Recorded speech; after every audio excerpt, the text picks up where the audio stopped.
The airdrops are ratcheting up, but can't keep pace with the speed of the deepening crisis in Gaza.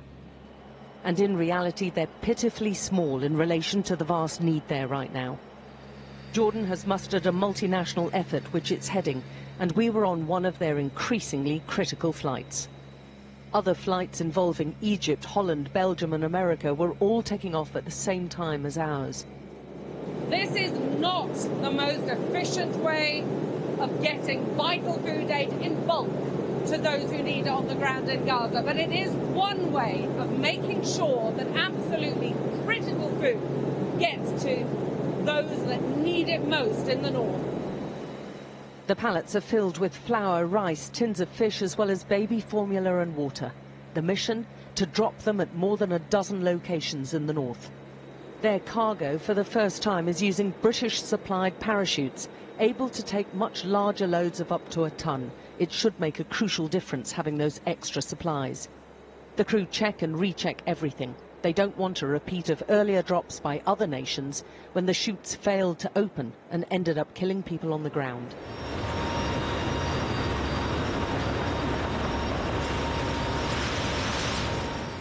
The 8 pallets roll out in 2 batches. The Jordanian crew have taken all morning to reach this point. It is a moment to savour for them. On the ground, our Sky crew is with those desperately in need, watching and anxiously waiting as the supplies tumble out of the handful of planes involved on this trip. There's a surge towards the food. The constant bombing, the constant fear, the constant hunger, and knowing there is definitely not going to be enough for everyone has brutally stripped people of their shared humanity. Look closely, you can see at least one man diving into the crowd to try to grab some food. Zooming in, you can see more clearly. This is raw desperation.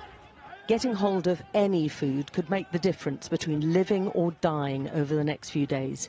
The need here is acute. The hunger has been killing us. The aid drops without parachutes and causes deaths and injuries.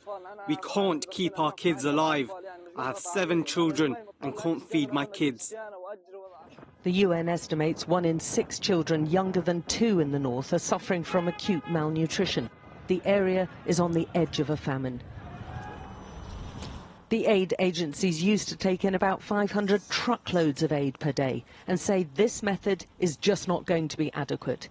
Even a sea corridor is a long and complicated route when road crossings exist, with hundreds of aid lorries waiting to get in. The airdrops are expensive, risky and imprecise. That was hours of preparation. A lot of people, a lot of nations involved, and over in seconds. And they know that in reality, they're only going to be able to feed just that drop a few hundred people. From the plane, we get a glimpse of the devastation the Israeli bombing has already caused. The Jordanians, along with a growing list of countries, including the EU, are getting increasingly frustrated at the lack of progress on a ceasefire and the high number of casualties. And these extreme measures to get aid to those in Gaza speaks volumes about the failure of diplomatic efforts.